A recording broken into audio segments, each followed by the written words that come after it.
Siguiendo con nuestro curso Los protagonistas del siglo XX, el día de hoy nos acompaña el doctor Franco Savarino. El doctor Savarino es historiador y en 1991 obtuvo su licenciatura en Filosofía y Letras en la Universidad de Turín, Italia. En 1995, su primer doctorado en Historia en la Universidad Nacional Autónoma de México. En 1996, su segundo doctorado en Historia de las Américas en la Universidad de Génova, Italia. Realizó además estancias postdoctorales en las universidades de Leiden, en Países Bajos, en 1997 a 1998, y en Turín en 1999-2000. Ingresó a la Escuela Nacional de Antropología e Historia en 1993, donde hasta hoy es profesor investigador en el área de Historia y Etnohistoria. Está adscrito al Sistema Nacional de Investigadores desde 1995 y es actualmente nivel 2. Sus investigaciones se enfocan al estudio de Yucatán en el siglo XIX y XX, de las relaciones también, de las relaciones entre la Iglesia y el Estado, y las relaciones entre México e Italia, en el nacionalismo y el fascismo como fenómenos políticos modernos. Ha publicado diversos artículos, capítulos y libros, de los que podemos señalar algunos: Pueblos y nacionalismo del régimen oligárquico a la sociedad de masas en Yucatán, 1894-1925, publicado por este Instituto Nacional de Estudios Históricos y Revoluciones de México, en 1997. También tiene el cultivo de las élites, grupos económicos y políticos en Yucatán en los siglos XIX y XX. También México y Italia, política y diplomacia en la época del fascismo, 1922-1942. También podemos ver que tiene los orígenes de las ciudades del Vaticano, Estado e Iglesia en Italia, 1913-1943, con la colaboración de Andrea Mutol. También tiene otra publicación sobre Historia Universal junto con otros compañeros, editado por Santillana, y Latinidades y distantes, miradas sobre el fascismo italiano en América Latina. Por todo esto y muchas otras cosas más, le damos la bienvenida en nombre de la doctora Patricia Galeana, directora general de este instituto, al doctor Franco. Muchísimas gracias, doctor.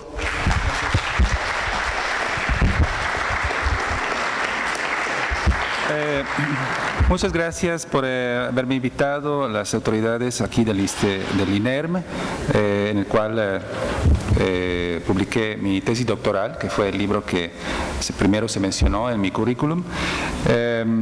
Hoy les hablaré de un personaje importante a nivel nacional, aunque aún más para un estado de México, Yucatán. No voy a hacer una geografía, o sea, una apología de un personaje. Voy a tratar de escudriñar y presentar un personaje político sumamente interesante y sumamente importante, aunque a menudo poco conocido, de la historia de México.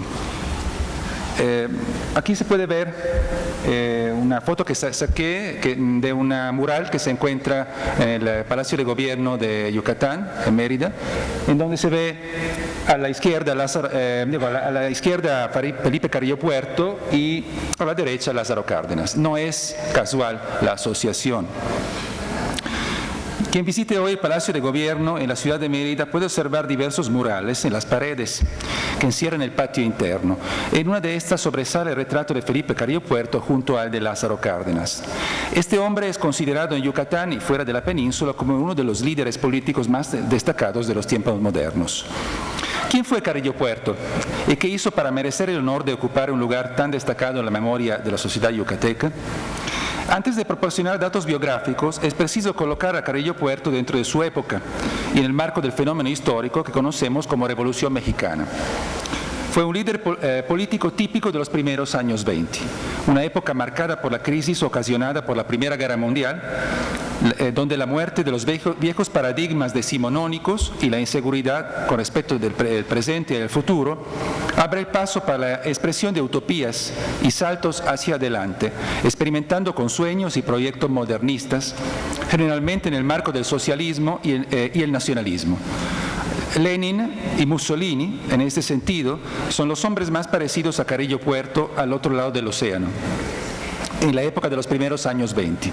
Solo las condiciones modestas, marginales y periféricas de Yucatán y su muerte prematura impidieron a Carrillo Puerto convertirse en un líder de alcance mundial, o por lo menos continental.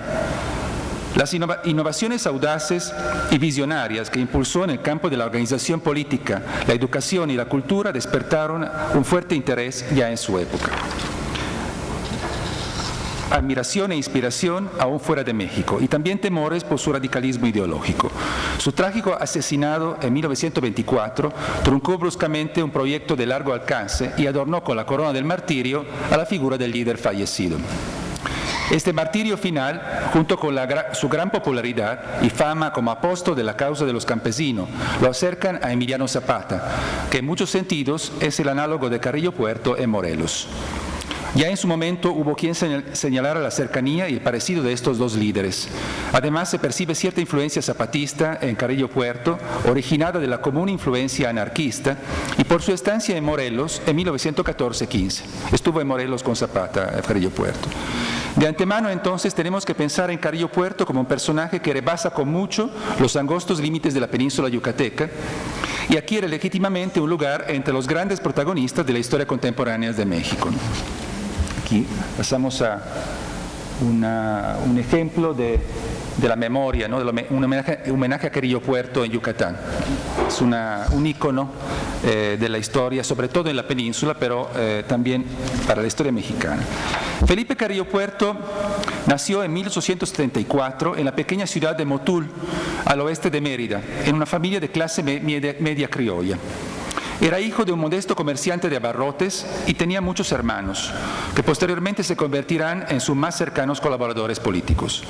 La política estuvo presente desde la infancia, ya que el padre de Felipe militaba en un movimiento protodemocrático regional que se llama cantonismo, liderado por el general Francisco Cantón.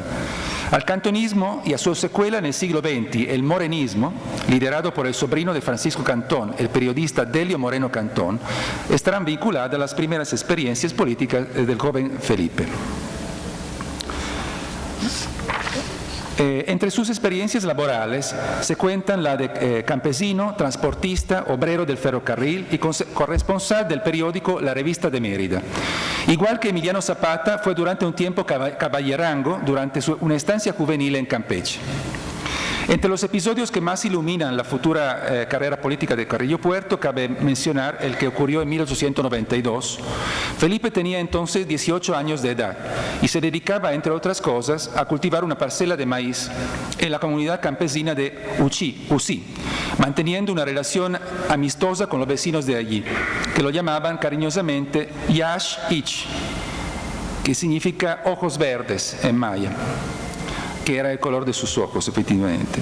El dueño de la hacienda cercana a Zununcan, situada cerca del rancho Cachatá, inició la construcción de una albarrada para cercar sus tierras, a pesar de que por allí pasaban los campesinos para ir a cultivar sus milpas. Informado de que había descontento, el hacendado se rehusó a respetar el derecho de paso, obligando a los pobres campesinos a dar un largo rodeo para alcanzar sus cultivos. Fue entonces cuando Felipe, después de hablar con los afectados, los alentó a reaccionar contra la injusticia y fue con ellos a derribar la barda. En consecuencia, tras las quejas del hacendado con el jefe político, Felipe fue arrestado y salió de prisión solo después de que su padre pagara una multa. Según la tradición oral, parece que una vieja campesina, líder de la comunidad de Cachatá, anunció entonces que se iba a cumplir la vieja profecía de que un hombre blanco de ojos claros liberaría al pueblo maya de la servidumbre. En 1898, a la edad de 24 años, contrajo matrimonio con Isabel Palma, hija de hacendados motuleños, quien se convertirá en madre de sus hijos.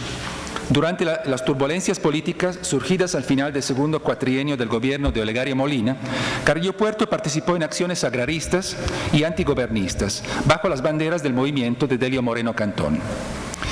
Durante la época del morenismo, este movimiento era una especie de reyismo regional con tendencias democráticas y populistas. Reunía prácticamente todos los partidarios de un cambio radical político y social contra el orden porfirista. Con la estructura de un protopartido denominado Centro Electoral Independiente. A pesar de sus orígenes clase medieros y criollos, evidentes incluso en su parecido físico, Carrillo Puerto sentía una fuerte afinidad con las clases más bajas mestizas.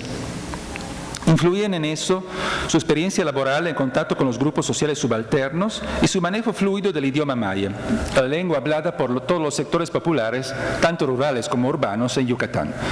Desde el punto de vista ideológico, su formación fue autodidacta y ecléctica, sumando ideas provenientes del anarquismo, el socialismo, el liberalismo democrático y el catolicismo social, derivadas de pláticas y lecturas heterogéneas. Durante su militancia morenista, el joven Carrillo Puerto trabajó como propagandista entre obreros y campesinos y estuvo presente en la escena pública. Ya en 1898 había sido tesorero municipal y síndico en el cabildo electo a finales de ese año. En 1904 aparece como vocal en la directiva de juntas de mejoras materiales de Motul, y en las elecciones de 1905 es electo regidor del Ayuntamiento de Motul. En 1906 funda un periódico local, El Heraldo de Motul, de filiación morenista.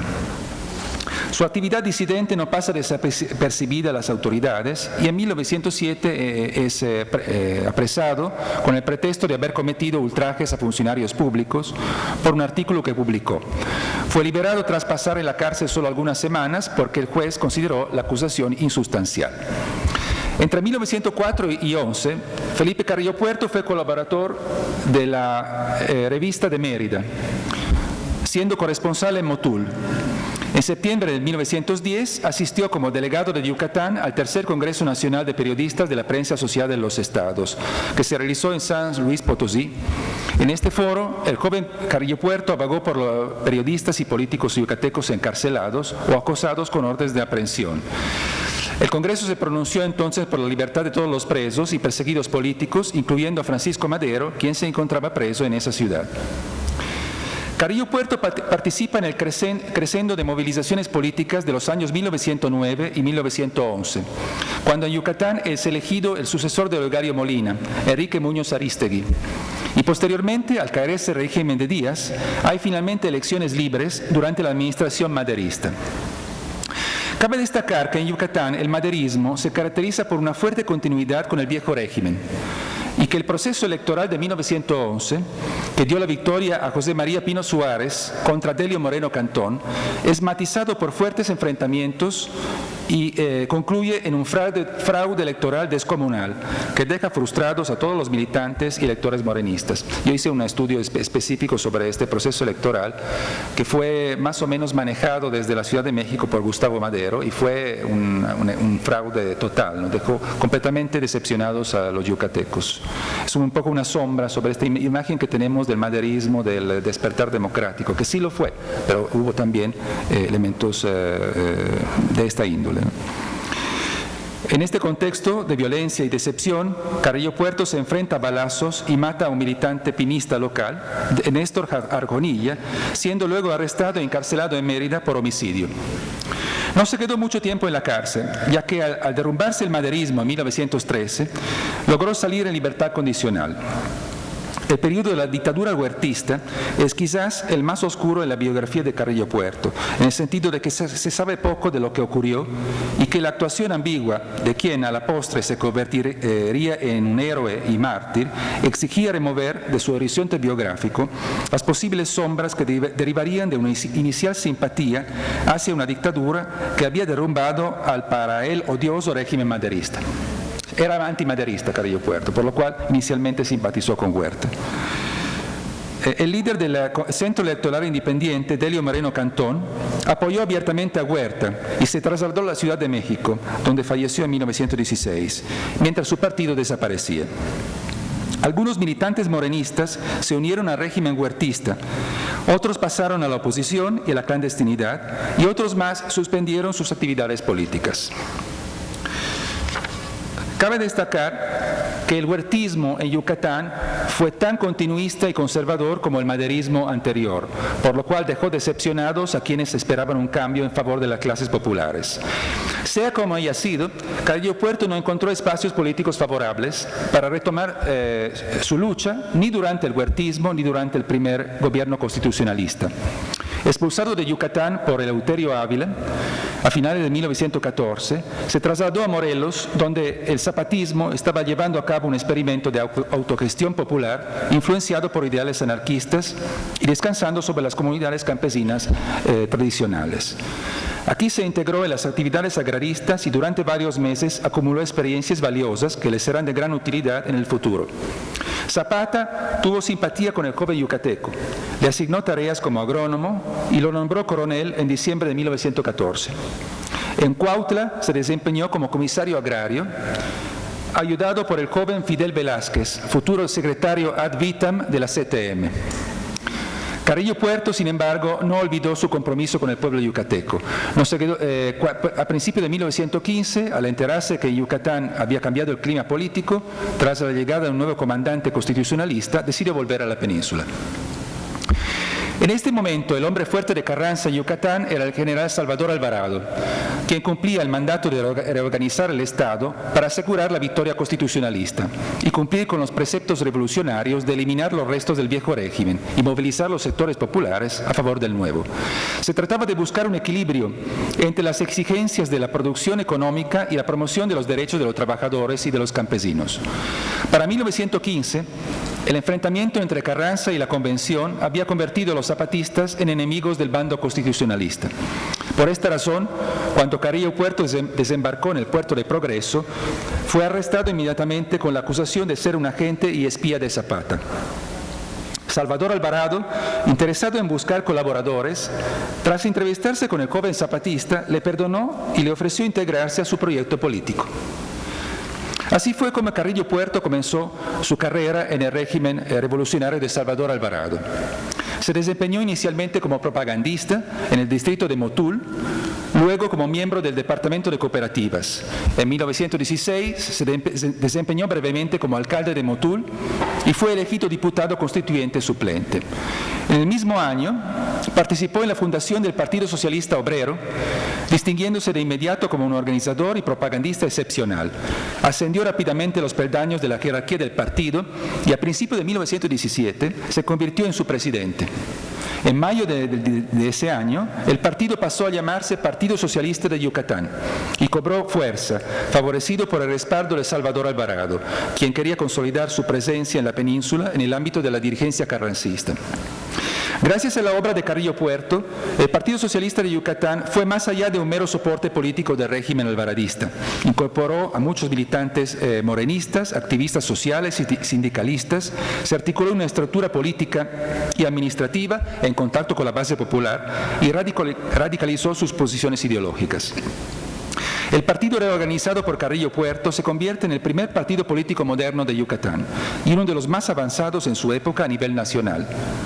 Destaca en particular su original organización fundamentada en la estructura de las ligas de resistencia. Anteriormente subcomités, las ligas en su momento máximo contarían con más de 60.000 afiliados. Se extienden sobre todo en el ambiente rural, donde sirve como estructura organizativa de los campesinos y peones de las haciendas para luchar por mejores condiciones de trabajo y salariales. También se propagan a los pueblos y a las ciudades, donde su acción complementa la de los sindicatos obreros. Tanto estos como las ligas son coordinadas por la Liga Central de Resistencia en Mérida. Destaca también el perfil ideológico del Partido Socialista, que es quizás uno de los pocos socialismos auténticos que existe en México en este periodo, aunque fuera, sin duda, sui generis. La ideología que manifiesta Carrillo Puerto y los dirigentes del Partido Socialista de Yucatán se autodenomina y es considerada socialista, lo cual es a grandes rasgos correcto, pero no se basa en el marxismo y menos aún en el leninismo. Más bien reúne eclécticamente elementos del socialismo clásico, el sindicalismo, el anarquismo y el catolicismo social, con un estilo y una retórica tendientes al populismo. Además, es claramente nacionalista, una combinación que recuerda algunos aspectos del contemporáneo fascismo italiano de Benito Mussolini, incluyendo la evocación del pasado histórico para la movilización de las masas y el fuerte arrastre carismático y la capacidad oratoria del líder. El símbolo del partido, en fin, no es la hoz y el martillo, sino un triángulo rojo, que evoca más bien una simbología masónica o teosófica. Según la interpretación de Beatriz Urías, una profesora de la UNAM, cito de su artículo, el radicalismo yucateco hizo suyo símbolos teosóficos como el rayo, la energía universal, el triángulo, el equilibrio universal, el disco dorado, el sol como centro de la vida y la cruz blanca, el sacrificio cósmico. En la propaganda política de Carrillo Puerto, esos símbolos aparecían entrelazados a pirámides, emblemas mayas e íconos socialistas. Un mismo símbolo, por ejemplo el triángulo, podía sumar varios significados. Además de ser símbolo teosófico, el triángulo rojo era el emblema del Partido Socialista de Yucatán y la representación de la nueva familia integrada por el padre, la madre y el hijo, regenerados por una nueva espiritualidad, la eugenesia y el socialismo. Fin de la cita. Vamos a ver también una imagen que ilustra un poco. Es una representación de Carrillo Puerto dentro de una simbología, el triángulo rojo, y algunos elementos maya, digamos. Entonces no hay símbolos comunistas, digamos. Esta simbología del triángulo, que también aparece en esta credencial que soy yo, digamos, más joven, el Partido Socialista de Yucatán, que me hicieron cuando yo hice mi investigación en 1990. Se ve el presidente vitalicio sigue siendo Felipe Carrillo Puerto. ¿Cómo cambia? ¿Cómo pasa el tiempo, ¿no?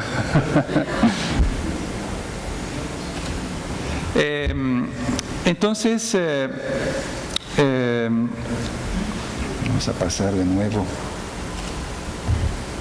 a la simbología. Sin embargo, en medio de este eclecticismo, lo que más destacan son los elementos socialistas.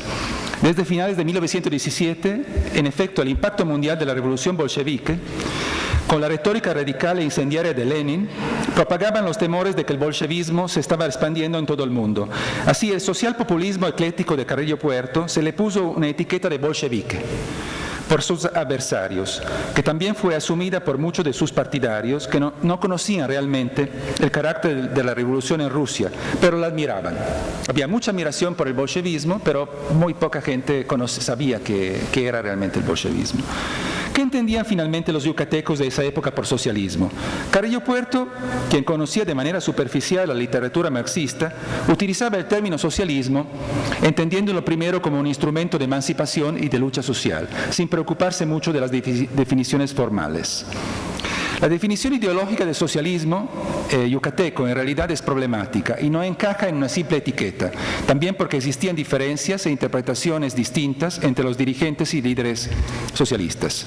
La orientación ideológica se definieron sobre todo en dos congresos que celebró el Partido Socialista de Yucatán, el de Motul en 1918 y el de Izamal en 1921.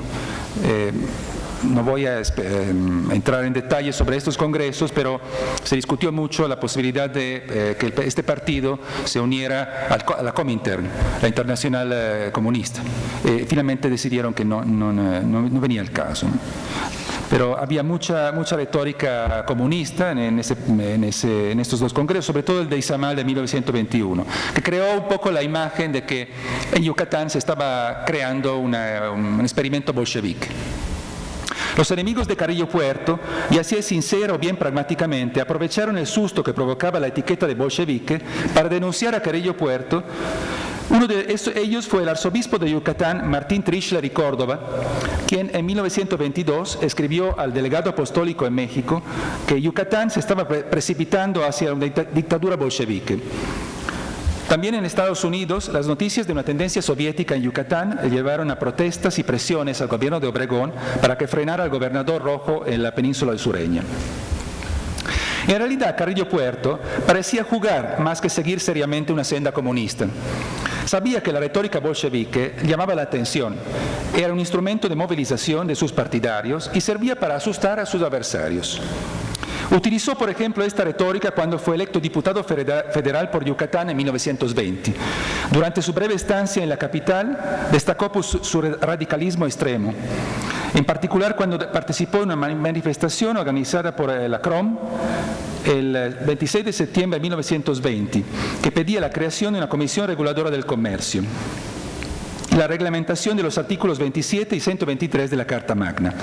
La marcha de los obreros llegó hasta el Palacio Nacional, donde los ánimos se calentaron por la oratoria incendiaria de Carrillo Puerto, quien invitó a los manifestantes a derribar las puertas del edificio y a saquear los comercios, a ahorcar a los periodistas y destruir la Cámara de Senadores. Como cambian los tiempos, ¿no? Había mucho más radicalismo en esa época, ¿no? Acto seguido, los manifestantes penetraron en el palacio y izaron una bandera roja y negra desde el balcón presidencial.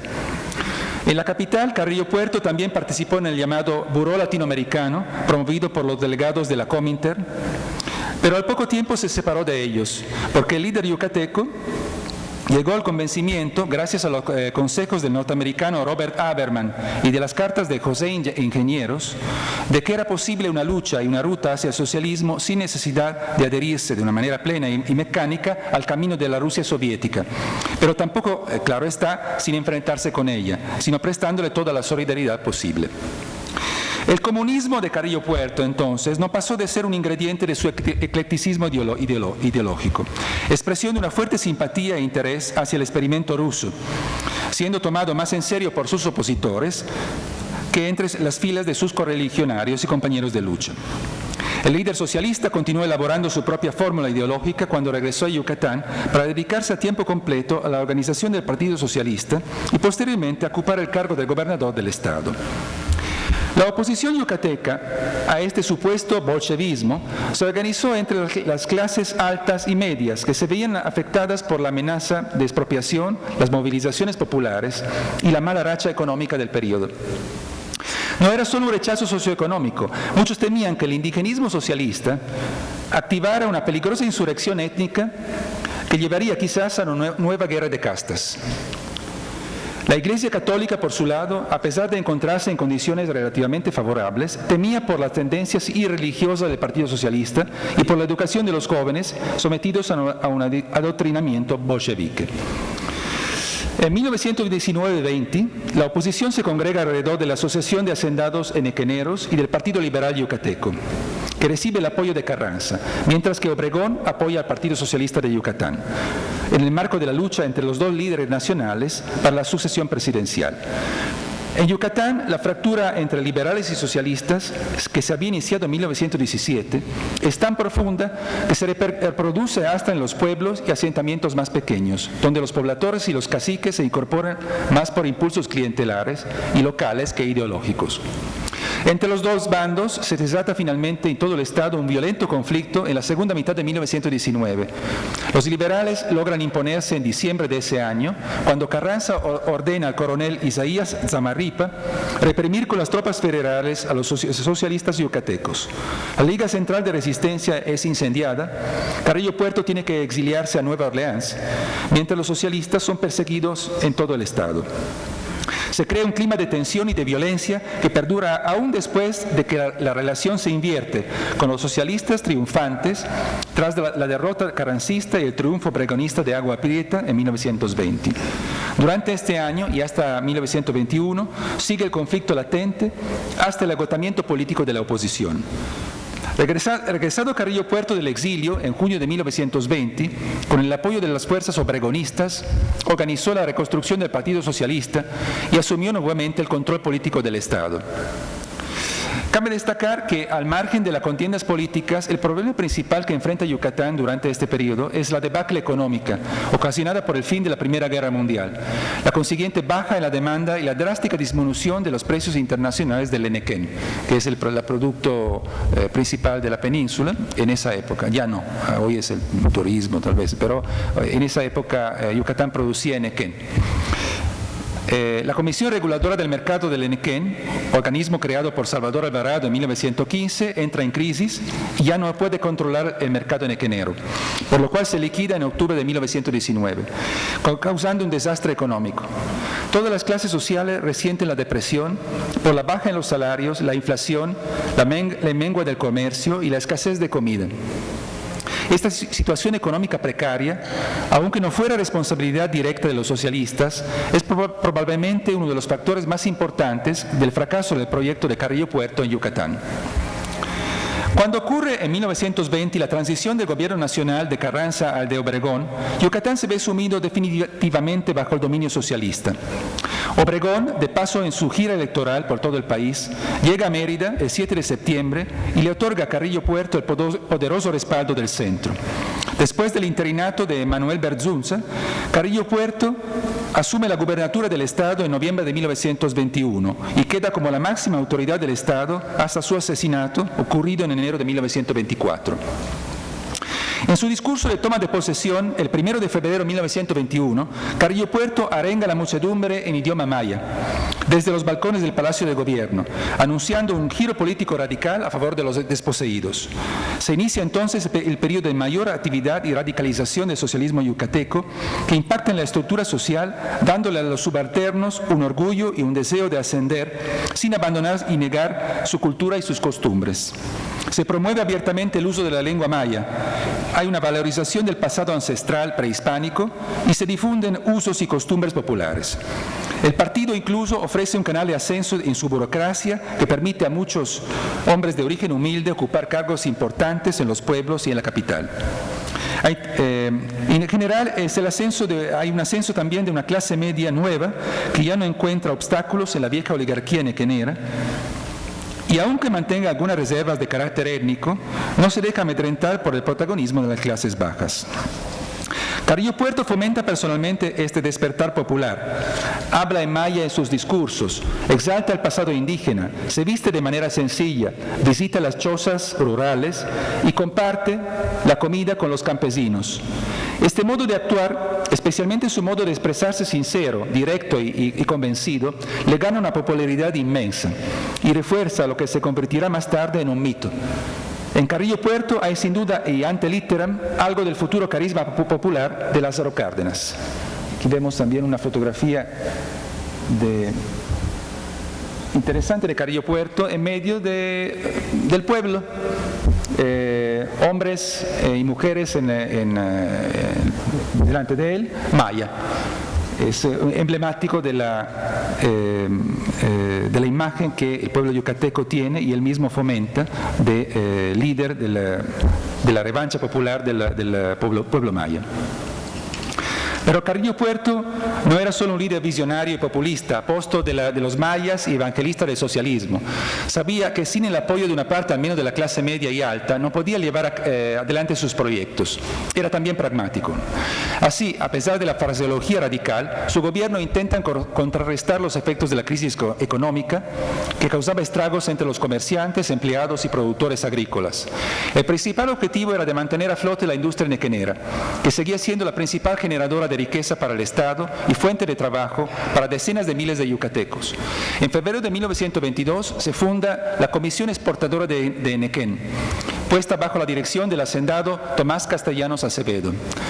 Los grandes hacendados se asocian en la unión de productores, mientras que los menores se organizan en la Liga de Resistencia de Medianos y Pequeños Productores, afiliada al Partido Socialista. La coyuntura económica negativa y las sombrías perspectivas planteadas por la presencia de un gobierno rojo y agrarista, simpatizante con la Rusia bolchevique, desalentaron las inversiones productivas en el campo y obligaron a muchos hombres de negocios a echar mano de las cuentas bancarias que tenían en el extranjero para sufragar sus gastos. Por su lado, el gobierno también tenía serias dificultades incluso para pagar a sus empleados. En política, Carrillo Puerto une en su persona los cargos de gobernador y presidente de la Liga Central de Resistencia, y con él todo el aparato del partido, hasta los peldaños más bajos, intercambia o une cargos y funciones gubernamentales y partidistas, con lo cual se llegan a borrar los límites institucionales entre el Estado y el partido. Su liderazgo se fundamenta en realidad sobre un grupo restringido de parientes y amigos cercanos, integrado por 5 hermanos suyos y algunos compañeros de lucha y militancia temprana. La importancia de las amistades personales y del parentesco se tiene que entender en el contexto de la sociedad regional de la época, donde este tipo de fidelidades era el más sólido y confiable, por encima de las meras afinidades ideológicas o comunión de intereses. Carrillo Puerto utiliza extensamente la red de parentesco para fines políticos y se calcula que 142 miembros de su familia extendida ocuparon cargos en el gobierno estatal, al punto de suscitar acusaciones de nepotismo. Lo mismo ocurría con sus amigos, aunque hay que decir que Carrillo Puerto era generoso, ¿no? También mantuvo amistades con algunos adversarios políticos, no era tan exclusivo en sus amistades. El grupo de parientes estrechos y amigos íntimos de Carrillo Puerto conforma la cúpula dirigente del Partido Socialista de Yucatán, que se convierte en la organización política dominante en toda la península durante este periodo. En 1921, en el Congreso de Izamal, este partido cambia su nombre por el de Partido Socialista del Sureste y perfecciona y extiende su red de ligas de resistencia que remiten a la Liga Central de Mérida. Cuenta con un periódico propio, El Popular, fundado en 1921, y con una revista propia, Tierra, fundada como diario en 1918. Promueve una intensa y variada actividad, incluso cultural, que presupone la coordinación de los afiliados y militantes en todo Yucatán. El sindicalismo fue absorbido por el Partido Socialista y se estructuró de acuerdo a los lineamientos nacionales indicados por la CROM, dirigida por Luis Napoleón Morones. Los sindicatos disidentes fueron sometidos en julio de 1922, cuando una huelga de trabajadores ferrocarrileros terminó en enfrentamientos entre la Liga de Resistencia, Torres y Acosta, y los sindicatos independientes. En general, el gobierno socialista tuvo una relación bastante conflictiva con el movimiento obrero urbano, en contraste con el fuerte arraigo que tenía entre los trabajadores del campo. En relación a los obreros y líderes de tendencias anarquistas, es en relación a estos líderes que se puede afirmar con seguridad que Carrillo Puerto no ocupaba el ala más radical del espectro político regional, sino que representaba un compromiso entre las corrientes radicales y las más moderadas y centristas en el ámbito revolucionario. Vamos a ver una fotografía.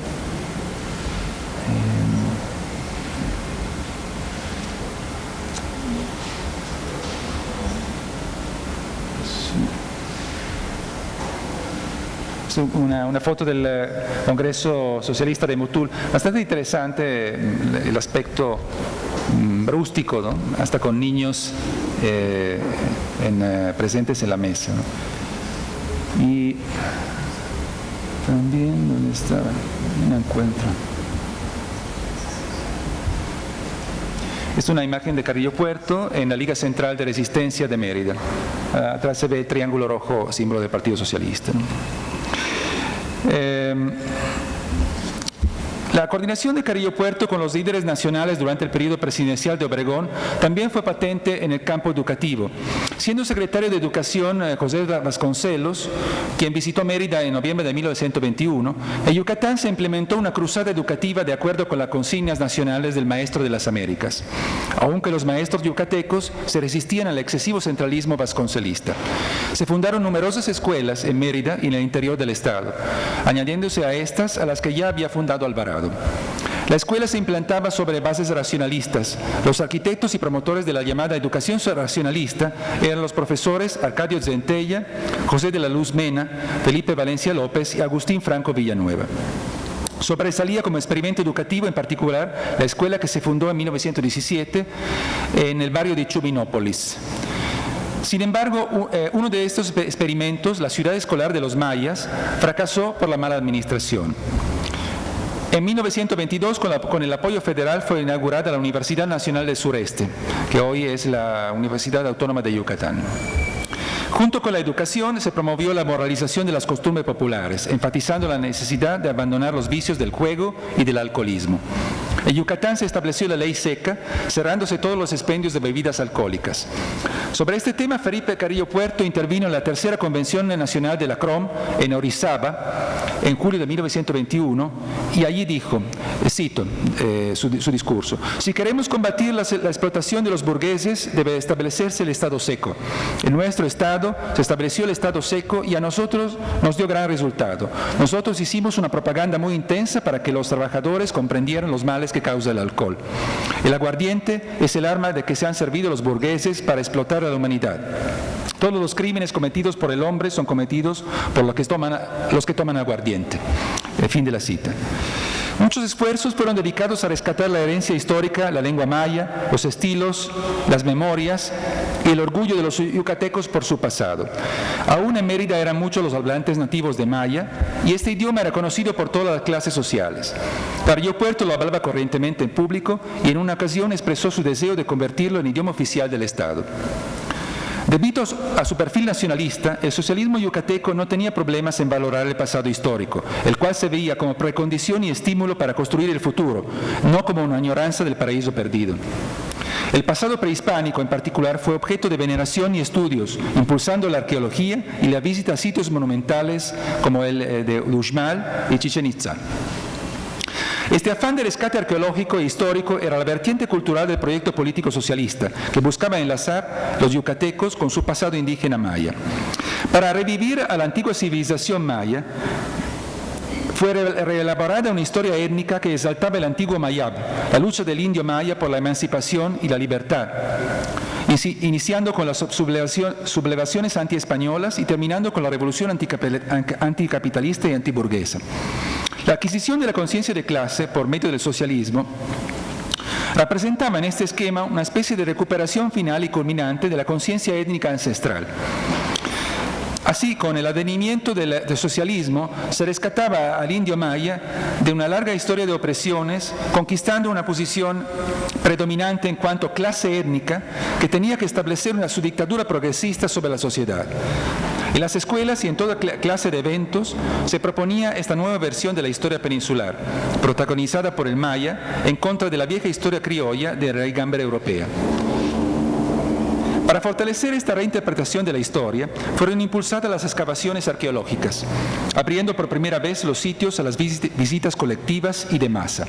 En julio de 1923 se terminó la carretera que conducía al sitio más famoso, Chichén Itzá, donde tuvo lugar una ceremonia oficial con una concurrencia multitudinaria. Voy a prestar otra foto, que es...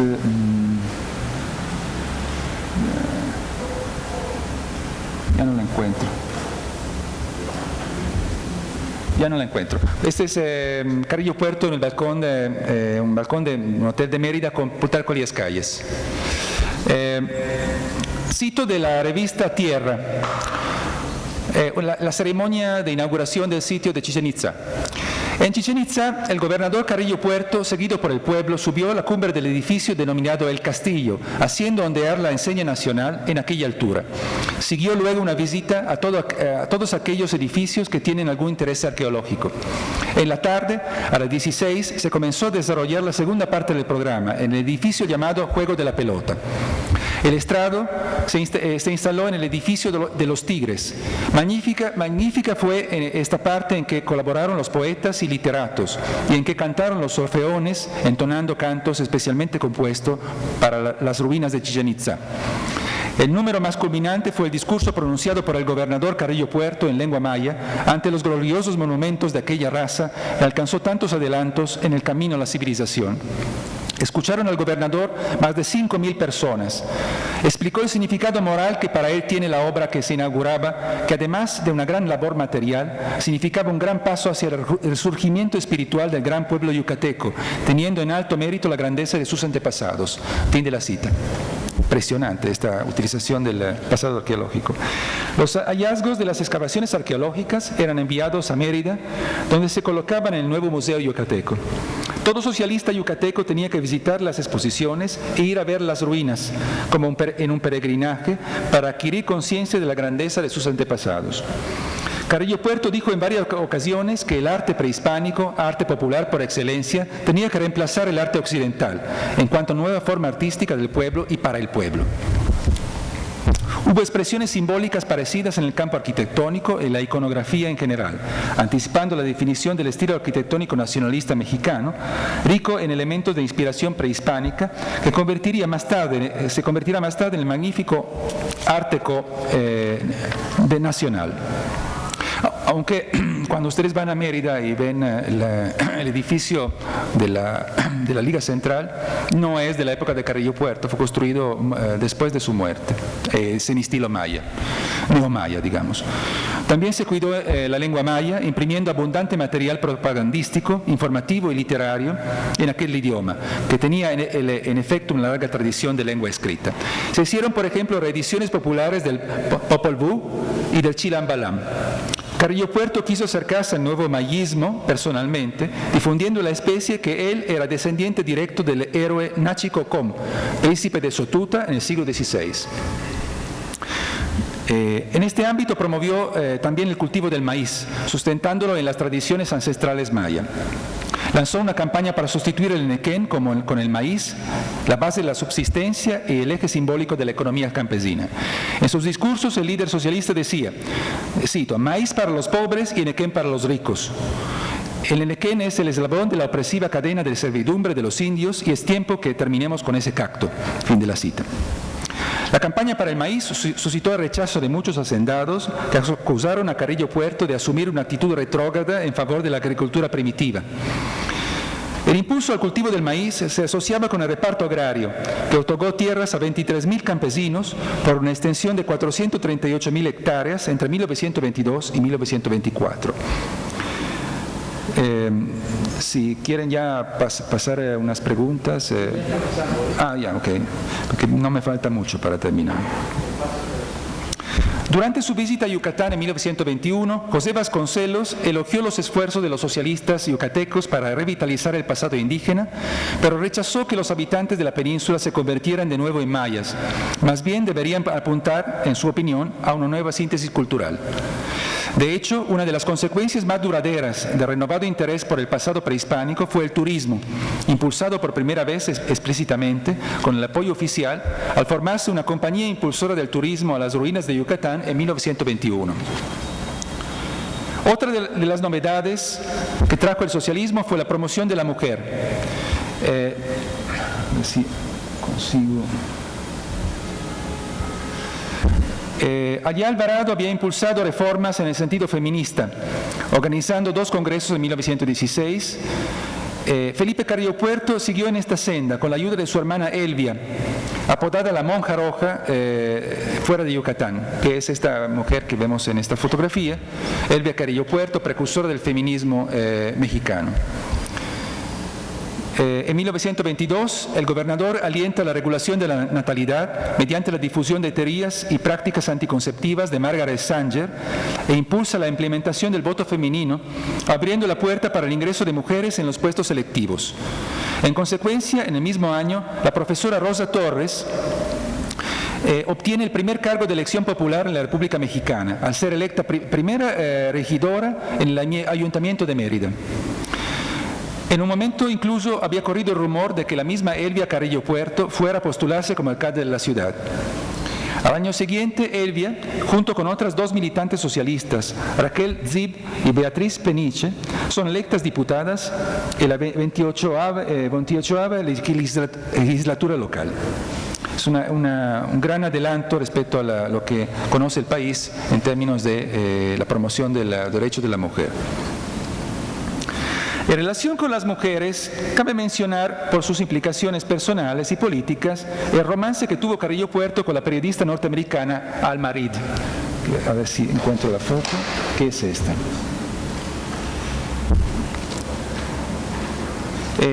Esta historia de amor todavía hoy es parte del mito del líder socialista y le da al personaje una tonalidad romántica, caballerosa y profundamente humana que matiza su figura mesiánica y estatuaria.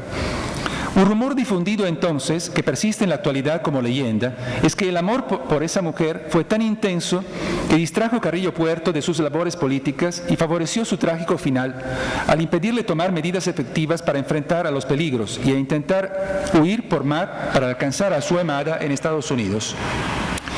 Alma Reed, californiana de nacimiento, mujer de gran belleza y muy atractiva, fue una periodista comprometida, activista social con tendencias feministas y socialistas. Invitada en 1923 por el presidente Obregón como corresponsal del diario The New York Times, visitó Yucatán en febrero de ese año y allí conoció a Carrillo Puerto. Ella tenía 27 años y él 43. Ya estaba separado de su esposa, ya no vivían juntos. Y parece que se enamoraron mutuamente de un flechazo. Esta relación se hizo pública y perduró hasta la muerte del líder. Carrillo Puerto develó entonces una insólita faceta romántica y le encargó al escritor Luis Rosado Vega la letra de una canción dedicada a Al-Marid, que fue puesta en música por Ricardo Palmerín, convirtiéndose en la popular melodía La Peregrina, aún hoy muy conocida en Yucatán. La norteamericana, por su lado, cultivó la memoria de su amado y cuando falleció, sus restos fueron enterrados cerca de los de Carrillo Puerto en el cementerio municipal de Mérida. Termino mi conferencia con la muerte de Carrillo Puerto. El fin del experimento político de Carrillo Puerto fue prematuro y abrupto y vino desde fuera, aunque las causas internas también jugaron un rol importante. El régimen socialista colapsó en diciembre de 1923 al producirse el levantamiento militar nacional en favor de Adolfo de la Huerta contra la imposición de Plutarco Elías Calles como sucesor a Obregón. La situación en Yucatán precipitó porque Carrillo Puerto, quien apoyaba a Elías Calles, no contaba con un contingente militar seguro ni con suministros bélicos para armar sus ligas de resistencia. Además, se enfrentaba a la oposición interna, que veía naturalmente su oportunidad para derrocar al gobierno bolchevique. El golpe había iniciado en Veracruz el 3 de diciembre, con el levantamiento del general Guadalupe Sánchez. Cuando la noticia llegó a Yucatán, Carrillo Puerto ordenó la movilización general del partido, que en el papel contaba con más de 60.000 militantes. Durante esos preparativos, sin embargo, sucedió algo que dejó sorprendidos a los dirigentes socialistas.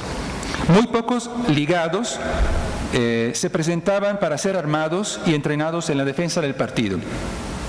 Lo que sí llegaron fueron las bandas de los caciques más fieles, pero no había indicios de afluencia masiva de la base socialista. Cuando en la Liga Central iniciaron a llegar las noticias alarmantes de la lentitud y la insuficiencia de la movilización, se tomaron medidas drásticas de emergencia. El 12 de diciembre, Carrillo Puerto dio la orden de arrestar y ejecutar en el acto a cualquier persona que se opusiera a su gobierno. Envió luego emisarios para comprar armas fuera del Estado, pidió ayuda urgente a los callistas y se apoderó de las cajas del Banco Francés para financiar la defensa del Estado. La situación se agravó cuando el estado de Campeche cayó en manos de los militares de la huertistas. Desde Mérida fue enviado entonces hacia el sur un convoy militar para enfrentarse con los rebeldes. Carrillo Puerto ordenó a todas las ligas situadas a lo largo del ferrocarril que pusieran a disposición de los militares sus fuerzas. Sin embargo, ni en Mérida ni en los pueblos se presentó persona alguna. Cuando el tren se acercaba al límite entre los dos estados, la tropa se amotinó pronunciándose en favor de Adolfo de la Huerta. El convoy dio marcha atrás hacia Mérida. Ante esta noticia, Carrillo Puerto, estimando su posición indefendible, decidió huir hacia el oriente, reuniendo fuerzas para continuar la resistencia. Una hora después de su salida, fue recibido en Motul por 300 socialistas armados al mando de su hermano Edesio. Después de Motul, las cosas iban de mal en peor. En cada etapa, decenas de integrantes de la comitiva desertaban y nadie se presentaba para ofrecer ayuda. Al llegar al pueblo de Tuncás, el líder socialista fue abandonado por las fuerzas de policía que traía desde la capital. Logró llegar con pocos fieles hasta la estación terminal del tren en Tizimín y de allí continuó a través de la selva hasta alcanzar la costa de El Cuyo, donde esperaba encontrar una lancha para alcanzar la isla de Cuba. Sin embargo, fue traicionado y entregado a sus perseguidores, que lo llevaron preso a Mérida. Hubo gestiones para salvarlo, pero fueron inútiles. Fue juzgado por un tribunal militar y condenado por violaciones de las garantías individuales otorgadas por la Constitución. Fue fusilado a la madrugada del 3 de enero de 1924.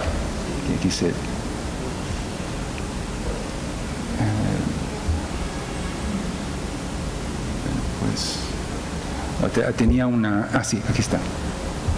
Una imagen. Lamentablemente es una imagen trágica, es Carrillo Puerto muerto el 3 de enero, junto con algunos de sus hermanos y de los dirigentes del Partido Socialista. Mucho se ha dicho y escrito sobre la muerte, esta muerte ilustre, buscando a los culpables, especialmente entre los hacendados hostiles. Esa explicación no carece de probabilidad como hipótesis, pero falta documentación confiable para sostenerla. Los que se aferran a esta teoría mencionan la persistente hostilidad de los hacendados hacia el régimen socialista, agravada por la ley del 10 de diciembre de 1923, con la cual el Congreso del Estado declaraba la incautación de todas las tierras en posesión privada sin cultivar. Es cierto finalmente que no faltaban motivos para que muchos hacendados sintieran aversión hacia Carrillo Puerto y su régimen, pero no existen pruebas fidedignas de su participación en el asesinato del gobernador. En suma, la hipótesis de un complot de hacendados hostiles se sustenta en elementos circunstanciales, amén de ser bastante simplista. Pero en fin, para la historia no importa tanto quién fue responsable del asesinato de Carrillo Puerto, sino explicar el motivo de la vertiginosa caída de un hombre y de un partido que pocas semanas antes parecían todopoderosos. Hay que fijarse, por lo tanto, en los acontecimientos que precedieron la captura y muerte del líder. Como todas las fuentes reportaron, no hubo respuesta a la movilización solicitada por el partido. Una excepción fue la Liga de Motul, que logró reunir una fuerza de 1.500 hombres, y los 200 hombres que reunió el cacique socialista Braulio Eguán en Opichén. Pero fueron casos aislados. En la mayoría de los municipios, la caída del gobierno provocó una nueva oleada de enfrentamientos entre facciones rivales. Donde se habían impuesto los socialistas, estos eran derrocados violentamente, como en Santa Elena. Y allí los socialistas eran todavía fuertes. Donde los socialistas eran todavía fuertes, las autoridades ejecutaban sumariamente a los opositores, como sucedió, por ejemplo, en Muna. Hubo también enfrentamientos con tiroteos en el Puerto de Progreso. La caída de los socialistas, sin embargo, suscitó menos oposición de lo que se hubiera podido esperar. Algunos han buscado una explicación de esto en el apoyo que el Partido Socialista recibía de las bandas caciquiles, que se revelaron muy poco confiables a la hora de la verdad. Esta es una explicación parcial de una realidad más compleja y probablemente jugaron aquí otros factores como la sorpresa, las dificultades logísticas y posiblemente la estructura del Partido Socialista, que combinaba el elitismo de la cúpula dirigente y la desconexión entre las ligas de resistencia, lo que hacía imposible una rápida movilización. También puede que hayan sido importantes las consideraciones sobre la inefectividad del gobierno en enfrentar la crisis económica que impactaba a todas las clases sociales, tanto en la ciudad como en el campo. Quizás nunca se logre determinar a ciencia cierta por qué se desplomó tan rápidamente un experimento político tan vasto y tan ambicioso. Lo que es seguro es que con la muerte de Carrillo Puerto, el Partido Socialista perdió su figura carismática central y consecuentemente perdió fuerza y capacidad política. Debilitado por sus luchas internas y sin un claro rumbo ideológico y viviendo a la sombra del líder asesinato, ahora convertido en mártir, el partido recorrió una espiral descendiente hasta desaparecer virtualmente. Existe todavía un partido que se llama Partido Socialista del Sureste, pero es simbólico, digamos, no compite en las elecciones. El fantasma de Carrillo Puerto, envuelto en un aura de santidad, sería desde entonces el numen tutelar de los gobiernos revolucionarios institucionales, persistiendo a la vez en la memoria popular como una figura protectora e inspiradora de luchas sociales. Es todo.